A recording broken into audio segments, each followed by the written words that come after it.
اسلام کی پہلی بڑی آزمائش فتنہ ارتداد کے خلاف صدیق اکبر رضی اللہ عنہ کی جنگ۔ صدیق اکبر رضی اللہ عنہ نے حضرت خالد بن ولید رضی اللہ عنہ فتنہ ارتداد کو ختم کرنے کا حکم۔ حضرت خالد بن ولید رضی اللہ عنہ کی تلوار نے ارتداد کا فتنہ جڑ سے اکھاڑ کر رکھ دیا۔ اسلام کا سپاہی حضرت خالد بن ولید رضی اللہ عنہ کا ناقابل فراموش کردار۔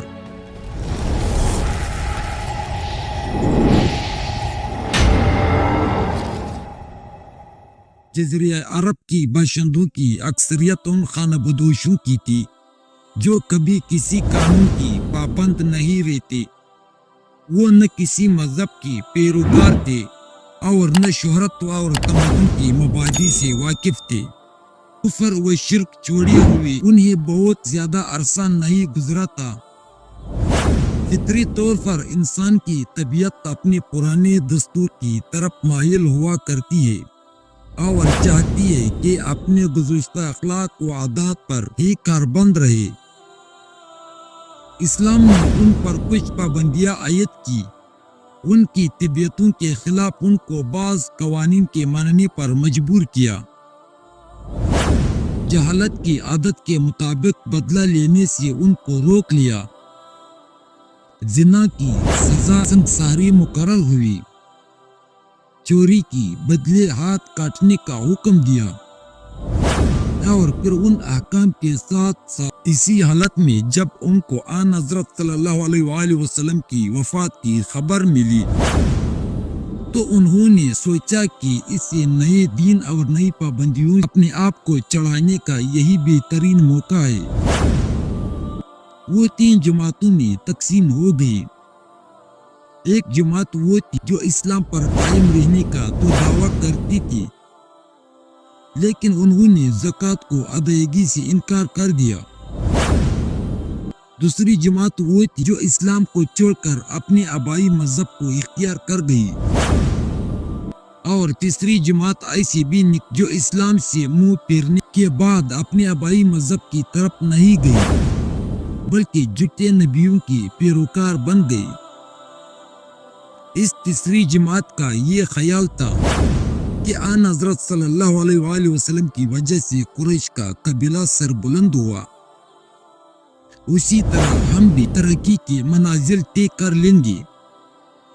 انہوں نے کلم کلا اسلام کے خلاف علم اٹھایا اور اسلامی احکام کی نافرمانی کرنے لگی۔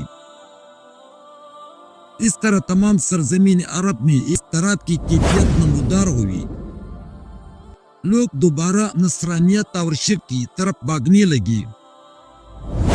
یہود اور نصارہ آپس میں مل کر ایک ہو گئے۔ مسلمانوں کی حالت اس وقت آن حضرت صلی اللہ علیہ وآلہ وسلم کی وفات اور دشمن کی کثرت کی وجہ سے ایسی تھی جس طرح بھیڑ بکریاں جاڑے کی اندھیری رات میں چرواہے کے بغیر رہ جائے۔ لوگ اسلام کے سیدھے راستے سے منہ موڑنے لگے۔ خداوند کریم کی ارشاد ہے، سب مل جل کر اللہ کی رسی مضبوطی پکڑ لو اور جدا جدا نہ ہو جاؤ۔ اس فتنے کے وقت عرب کی ساری سرزمین میں صرف مکہ معظمہ، مدینہ منورہ اور طائف کے لوگ اور دیگر قبائل کی ایک معمولی سی تعداد سیدھی راہ پر ثابت قدم رہی۔ یہ تھی منحصر حالت جو آن حضرت صلی اللہ علیہ وآلہ وسلم کی وفات کے بعد عرب کی تھی۔ ان حالات پر قابو پانے کے لیے مضبوط ارادے، پختہ عزمیت، اللہ تعالیٰ کی امداد پر کامل یقین اور اپنے ساتھیوں کی مکمل تائید کی ضرورت تھی۔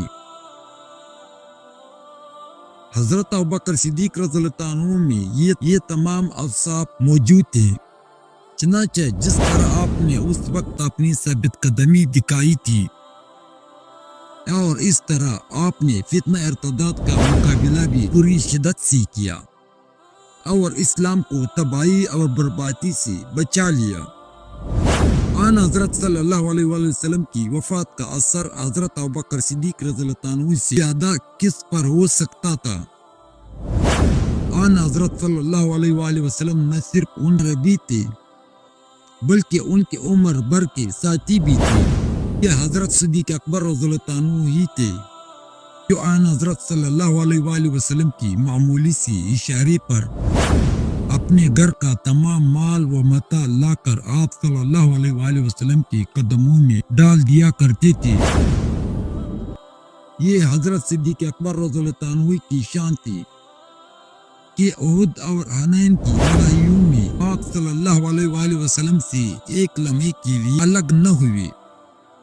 پھر آپ صلی اللہ علیہ وآلہ وسلم کی وفات کے بعد خلافت کا بوجھ انہی کے کندھوں پر ڈالا گیا، اور فتنہ ارتداد سے اگر خدا نخواستہ اسلام کی بنیادیں ہل جاتی تو اس کی ذمہ دار آپ ہی قرار دیے جاتے، لیکن ان دل شکن حالات میں آپ کے عزم و استقلال میں فرق نہ آنے دیا۔ وہ ایک لمحے کے لیے بھی اللہ تعالیٰ کی امداد سے مایوس نہیں ہوئے، اور ان حالات میں بھی یہ گوارا نہ کیا کہ وہ آن حضرت صلی اللہ علیہ وآلہ وسلم کی احکام سے مورو گردانی کرے۔ غور کیجیے، حالات اتنے نازک ہیں۔ عرب کی ساری سرزمین اسلام کی مخالفت پر ازسرنو آمادہ ہو چکی تھی۔ ہر طرف سے یہ خبریں آ رہی ہیں کہ مدینہ منورہ پر حملہ ہونے والا ہے۔ صحابہ کرام رضی اللہ عنہ اور خود حضرت عمر رضی اللہ عنہ مشورہ دیتے ہیں کہ ان حضرت صلی اللہ علیہ وآلہ وسلم حبش اسامہ کو اس لیے رومیوں کے مقابلے پر بھیج رہے تھے کہ حالات ایسے نہ تھے۔ ان نازک حالات میں فوج کو مدینہ منورہ ہی میں رہنے دیا جائے، ایسا نہ ہو کہ مدینہ منورہ پر حملہ ہو جائے اور ہم مدافعت نہ کر سکے۔ لیکن حضرت ابوبکر صدیق رضی اللہ عنہ نے سختی سے انکار کر کے فرمایا کہ کیا آن حضرت صلی اللہ علیہ وآلہ وسلم کی وفات کے فوراً بعد ہم ان کے احکام کی نافرمانی کریں؟ ایسا کبھی نہیں ہوگا۔ جس فوج کو آپ صلی اللہ علیہ وآلہ وسلم نے جہاں بھیجنے کا حکم دیا ہے وہ ضرور وہیں جائیں گے۔ 40 دن کے بعد اسامہ رضی اللہ عنہ کی فوج مظفر و منصور واپس مدینہ منورہ پہنچ گئی اور بہت سا مال غنیمت بھی ساتھ لائی۔ آن حضرت صلی اللہ علیہ وآلہ وسلم کی وفات کی وجہ سے لوگوں کے دلوں میں اسلام کی کمزوری کا جو خیال پیدا ہوا تھا وہ بھی ایک حد تک زائل ہونے لگا۔ ابوبکر صدیق رضی اللہ عنہ نے اس سے بھی غافل نہ تھی کہ حبش اسامہ کی روانگی کے بعد مدینہ منورہ کو خالی دے کر مدینہ منورہ کی آس پاس کے مرتد قبائل مدینہ منورہ پر زبردست حملہ کرنے کی کوشش کریں گے۔ اس مدافعت کے لیے آپ نے حکم دیا تھا کہ مدینہ منورہ میں جو لڑنے کی قابل مسلمان باقی ہے وہ ہر وقت تیار رہے۔ مرتدین نے حملہ کیے بھی، لیکن حضرت ابوبکر صدیق رضی اللہ عنہ خود ان کا مقابلہ کرتے ہوئے اور اس طرح مسلمانوں کو کوئی قابل ذکر نقصان نہ پہنچا سکا، بلکہ کئی بار مرتدین ہی کو شکست اٹھانی پڑی۔ جب حبش اسامہ رضی اللہ عنہ واپس پہنچا تو اس وقت حضرت صدیق اکبر رضی اللہ عنہ نے ارتداد کی فتنے کو جڑوں سے اکھاڑنے کا ارادہ کیا تھا۔ آپ رضی اللہ عنہ نے 11 علم تیار کیے اور 11 سردار منتخب فرما کر ایک ایک جھنڈا ہر ایک کو دیا۔